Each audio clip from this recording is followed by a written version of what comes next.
Pan কার্ডকে আমূল পরিবর্তন এনেছেন কেন্দ্রীয় সরকার। প্যান কার্ডের জায়গায় এসেছে প্যান 2.0। তবে কি বাতিল হবে পুরনো প্যান কার্ড? পুরনো প্যান কার্ড বাতিল হলে নতুন প্যান কার্ডের জন্য কিভাবে আবেদন করব? এর জন্য কি আবার টাকা দিতে হবে? এরকম নানা প্রশ্নের উত্তর জানতে চোখ রাখুন এই ভিডিওতে।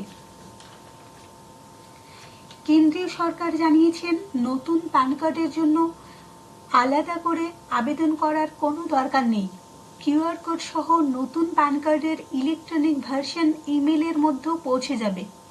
নতুন প্যান কার্ডের জন্য প্রাথমিকভাবে কোনো খরচ লাগবে না।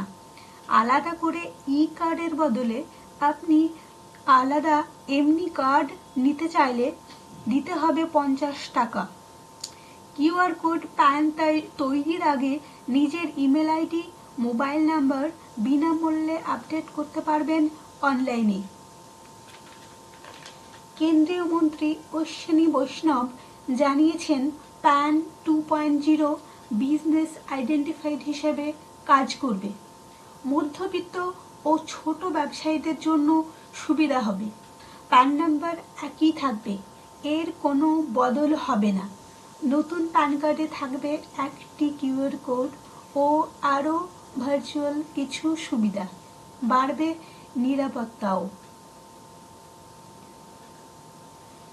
এর সঙ্গে সঙ্গে আর একটা আপডেট জানাতে চাই আপনাদের।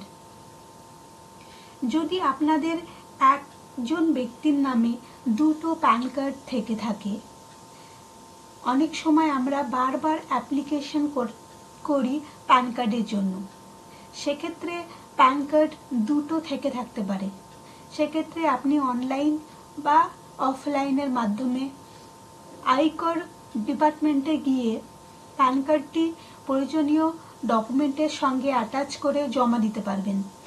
অফলাইনে করতে গেলে আপনাকে আয়কর দপ্তরে গিয়ে একটা অফলাইনে ফর্ম ফিল আপ করে ডকুমেন্ট অ্যাটাচ করে জমা দিতে হবে, এবং অনলাইনে আপনি একটি ফর্ম ডাউনলোড করে সেখানে ফর্ম ফিল আপ করেও অ্যাটাচ করে ডকুমেন্ট প্যান কার্ডটি আপনি আয়কর দপ্তরে জমা দিতে পারবেন।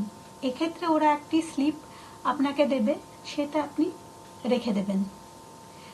আর যদি দুটো প্যান কার্ড থেকে থাকে আপনি জমা দিতে পারছেন না, সেক্ষেত্রে কিন্তু এটি ভারতীয় আয়কর আইনের 272B ধারা অনুযায়ী একটি অপরাধ।